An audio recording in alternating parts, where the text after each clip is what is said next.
नमस्कार व्यूअर्स, मो पुष्पा आपण मानको मो चैनल तरफ पुणी थे स्वागत करुच्ची। आज आसतु बनैबा कॉफी केक। मात्र 2 टंकिया कॉफी 2टी हो गले आमर कॉफी केक बनी जीवो।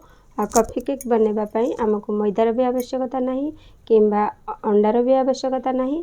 सिंपल सामग्री नहीं आमे कॉफी केक बनै परबा। एककालीन 2टी कॉफी केक बनैबा सेथि पई मु 3 कप सुजी नेछि आ सुजी को भला भाबे ग्राइंडिंग कर नेछि।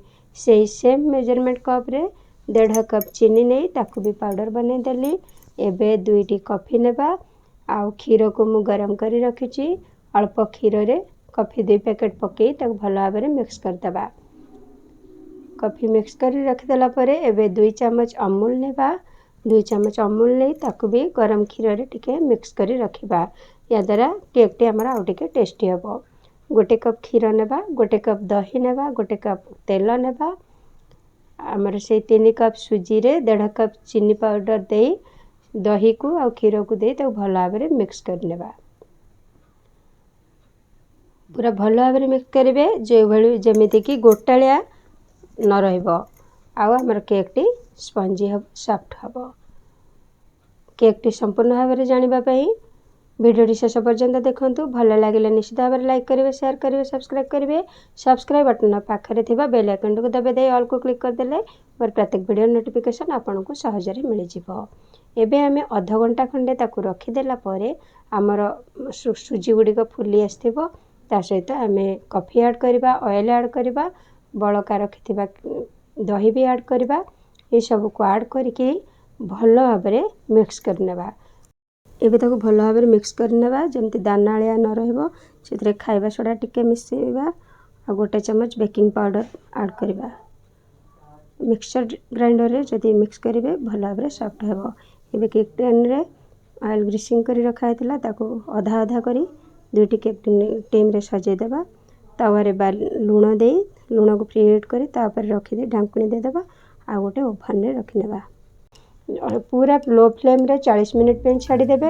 आ ओवन रे जदी करसंती ताकू भी 180 डिग्री रे 40 मिनिट पे छाड़ी देले आपनकर केक टी हे जिवो। देखंतु मोर एठारे केक 2टी रेडी हो जाइछि। केक टी केमती हेछि आपन माने घरे प्रस्तुत करी निजे खाइले जानि परिबे। आपन माने जानिथिबे बाजार रू मिलथिबा केक पिला माने केक खाया को बहुत पसंद करथांती। आमे बाजार रू केक किनी देथाऊ किंतु बाजार रो केक रे से को प्रकार के तेल रे करिथांती आ ताकू केते दिन हेला करिथांती जाके आम मन भीतर सस्पेंस थाए। आ पिला मानकु दबा को भी एते इच्छा न थाए। बेले बेले तार साइड इफेक्ट भी बाहर थाए। किंतु आमे हाथ रे जदी केक तयारी करी एभली भाव रे पिला को खाइबा को देई परिबा बा टिफिन रे देई परिबा ताहले आम पिलांकर स्वास्थ्य ठीक रहइबो। आ पिला माने भी केक खाया को बहुत पसंद करथांती। तेणु इजी रे केक आपण घरे बनै किरी पिला मानन को दे परिबे।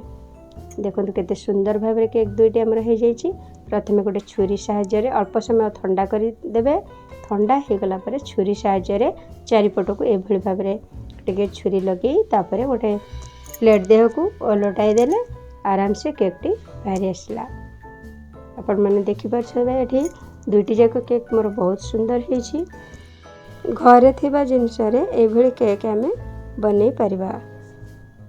देखंतु केक 2टी बिल्कुल स्पंजी हेछि आ बहुत भी बढ़िया सुंदर स्मेल आछि। एबे ताकू हमें गोटे छुरी सहाय्य रे एभली भाव रे काटी नेबा। आ एभली भाव रे काटी नै आमे समस्त को खाइबा को देबा।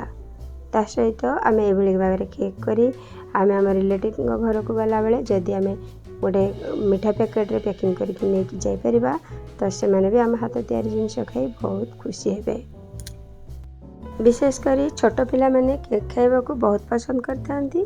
आ ये केक डिफरेंट टाइप रो करके देले से माने बहुत खुशी हेथांती।